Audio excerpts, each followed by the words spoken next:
Assalamualaikum warahmatullahi wabarakatuh. Izin memperkenalkan diri, nama Julita Zahra, NPM 1801023003, Prodi PBA kelas A, mata kuliah Psikologi Pendidikan dengan dosen pengampu Ibu Nawang Wulandari MPD. Baiklah, di sini saya akan membuat video monolog yang berjudul Diagnosis Kesulitan Belajar. Yang pertama, saya akan menjelaskan tentang konsep dasar diagnosis kesulitan belajar. Yang kedua, langkah-langkah diagnosis kesulitan belajar. Dan yang ketiga, tindak lanjut dalam diagnosis kesulitan belajar. Yang pertama, konsep dasar diagnosis kesulitan belajar. Dalam mendiagnosis kesulitan belajar yang dialami oleh para peserta didik, pendidik memang harus memperhatikan setiap peserta didik yang mengalami kesulitan belajar. Upaya diagnosis kesulitan belajar yaitu dengan mengenali gejala terhadap fenomena yang menunjukkan kemungkinan terjadinya kesulitan belajar. Para pendidik dapat meminta bantuan kepada orang tua peserta didik karena dalam proses kesulitan belajar ini dapat berpengaruh dalam perkembangan psikologi peserta didik, karena dorongan dari keluarga juga mempengaruhi kesulitan belajar itu sendiri. Diagnosis kesulitan belajar memang ditujukan kepada peserta didik yang mengalami kesulitan belajar, karena dalam proses belajar mengajar, kesulitan dalam belajar pada peserta didik itu berbeda-beda.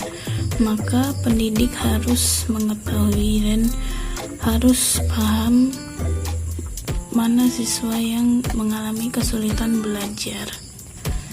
Dapat disimpulkan bahwa diagnosis kesulitan belajar adalah berupa jarak antara prestasi dan akademik yang berpengaruh pada hasil dari belajar itu sendiri, yang berperan dan berpengaruh pada proses pembelajaran karena adanya hambatan tertentu.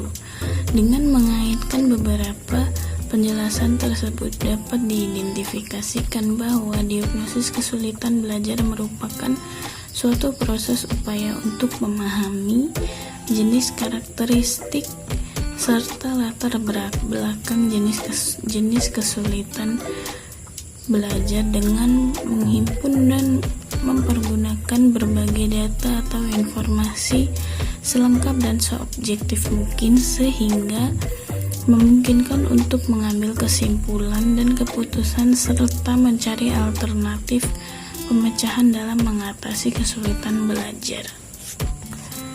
Yang kedua, ada langkah-langkah diagnosis kesulitan belajar. Yang pertama yaitu melakukan observasi kelas untuk melihat perilaku menyimpang pada siswa ketika mengikuti pelajaran. Dengan melakukan observasi, pendidik bisa mengetahui apa yang dialami oleh peserta didik, mana peserta didik yang mengalami kesulitan dalam belajar, karena dalam observasi tersebut pendidik juga melakukan survei, yaitu untuk mengetahui seberapa jauh kemampuan siswa tersebut dalam mengikuti proses pembelajaran. Lalu yang kedua, memeriksa penglihatan dan pendengaran siswa khususnya yang diduga mengalami kesulitan belajar. Maksudnya di sini adalah siswa yang memiliki disabilitas itu juga harus diperhatikan, karena siswa tersebut bisa mengalami kesulitan dalam proses pembelajaran. Tidak hanya siswa yang mengalami disabilitas, tapi juga yang tidak mengalami disabilitas juga bisa mengalami kesulitan belajar karena penyampaian dari gurunya atau cara menerangkannya atau materi yang diberikan oleh gurunya.